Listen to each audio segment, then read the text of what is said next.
Super cell బ్రహ్మ విద్యం కాదు, నార్మల్గా ఆడవచ్చు, ఎవరైనా ఆడవచ్చు. నార్మల్గా చెప్పాలంటే వైట్ బాల్ని మనం ఏ గేమ్ ఆడుతున్నామో ఆ గేమ్ని బట్టి ఉండాలి.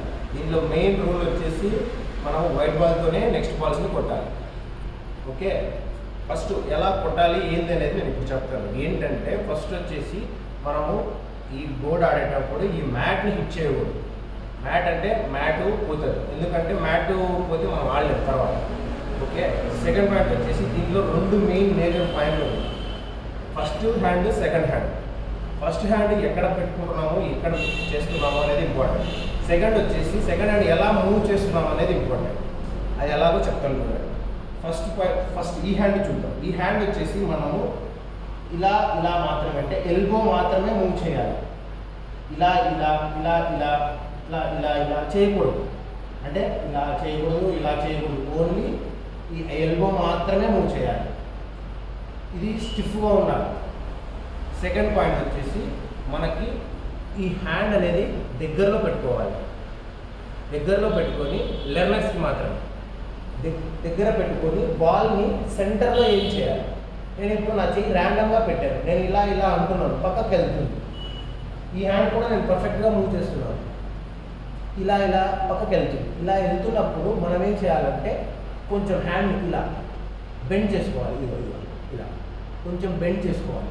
బెండ్ చేసుకొని అప్పుడు మనం ఇలా పెడితే మన స్టిక్ అనేది ఎటు మూవ్ అవ్వదు.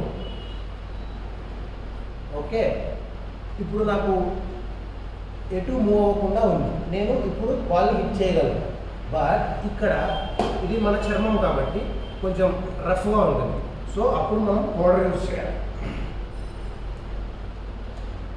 అప్పుడు మనకి స్మూత్గా స్టిక్ అనేది మూవ్ అవుతుంది.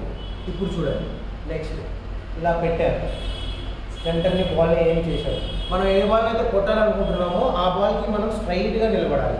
హోల్కి స్ట్రైట్గా నిలబడిన తర్వాత అప్పుడు మనం ఇలా పెట్టుకొని ఈ హ్యాండ్ని చూడండి ఇలా ఇలా మూవ్ చేస్తున్నాం. నెక్స్ట్ మెయిన్ మేజర్ పాయింట్ వచ్చేసి మన ఐ కాంటాక్ట్. ఆ బాల్కి ఈ బాల్కి ప్లస్ మన బాల్కి. ఇప్పుడు ఇక్కడ సెంటర్కి ఏం చేసుకున్నాను, నా చిన్ ఇక్కడ చిన్ దగ్గరలో ఇలా, ఎందుకంటే మనం అప్పుడు ఐ కాంటాక్ట్ అనేది మనకి క్లియర్గా ఉంటుంది. ఇప్పుడు ఒకసారి అలా ఇలా అనుకోండి. ఇప్పుడు చూడండి స్మూత్గా మూవ్ అవుతుంది. పౌడర్ వేసుకున్నదా. ఓకే, ఈ షాట్ అయిపోయిన తర్వాత మనము దీన్ని చాక్ని ఇలా ఇలా రబ్ చేయాలి, ఎందుకంటే కొంచెం స్టిక్ బాగా మూవ్ అవుతుంది. At the same time shot అనేది పర్ఫెక్ట్గా వస్తుంది. That's all.